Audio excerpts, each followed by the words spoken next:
Saya tidak tahu. Nggak pernah dengar. Tidak. Tidak tahu. Enggak lah, nggak pernah dengar. Kayaknya pertama kali dengar. Tidak. Saya akan pindah ke negara lain yang lebih baik. Ya sudahlah, pasrah aja. Mau gimana lagi? Atau kalau ya pindah aja. Pindah ke warga negaraan. Saya mencoba keluar negeri, pindah negara. Bunuh diri. Daniel Ortega, presiden Nicaragua yang telah lama berkuasa dan memiliki kisah politik yang unik. Dia bahkan berhasil mengubah aturan konstitusi agar dia dapat menjadi presiden lagi dengan pemerintahan yang otoriter. Hal ini memunculkan sejumlah gerakan reformasi. Ortega memang sangat populer di tengah kaum miskin. Akan tetapi, kelas menengah mulai sadar dan kecewa akan pemerintahan Ortega yang otoriter. Pemerintah tersebut juga kurang akan transparansi dan juga para kritikus juga menunjukkan bahwa keuntungan dari uang minyak Venezuela telah diinvestasikan di perusahaan swasta yang dimiliki oleh keluarga Ortega.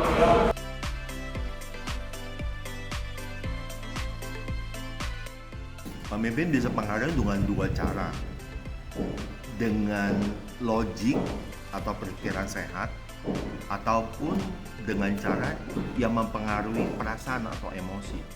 Yang jadi masalah adalah cara pemimpin mempengaruhi orang dengan logik. Orang-orang yang dipimpinnya itu berlogik tinggi atau enggak, berpendidikan tinggi atau enggak. Kalau enggak, sulit sekali dipengaruhi dengan cara logik. Pemimpin ini harus mempengaruhi dengan perasaan. Nah, perasaan seperti apa? Perasaan negatif dan positif. Yang dipengaruhi positif, joyful, happiness. Kalau yang negatif, dengan fear, angriness, sadness, itu yang dipengaruhi. Nah, dengan cara itulah pemimpin bisa pengaruhi yang dipimpin. Tidak bebas. Masalahnya kebebasan itu juga tergantung dari tingkat hikmat seseorang. Seseorang yang tidak berhikmat maunya bebasnya sebebas-bebasnya. Apakah sekarang kebebasan berarti kebebasan berpendapat bisa menyerang orang? Nggak benar juga seperti itu. Apakah pagar di depan rumah kita justru membatasi kita atau melindungi kita? Apakah kebebasan kita berinternet itu membuat orang sebebas-bebasnya atau justru merupakan pagar buat dia?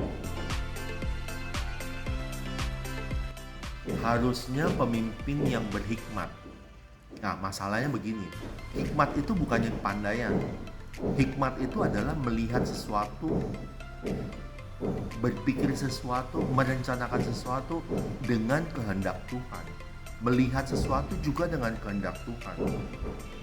Yang jadi masalah adalah apakah dia mengenal kehendak Tuhan atau enggak.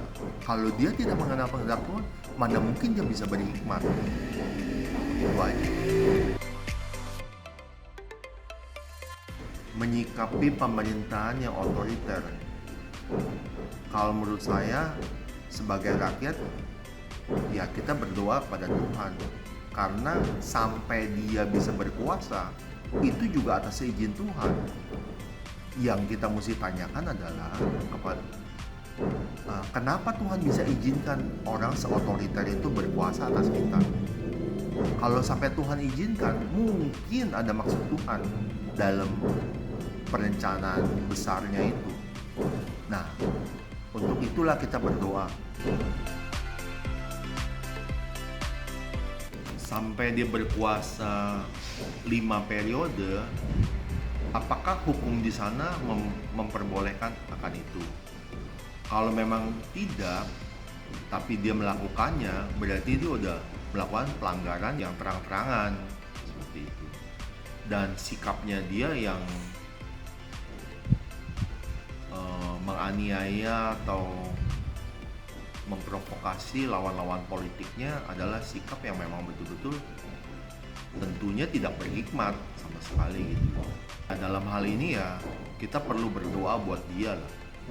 berdoa buat pertobatan dia gitu loh, karena dia akan berurusan dengan Tuhan satu saat gitu.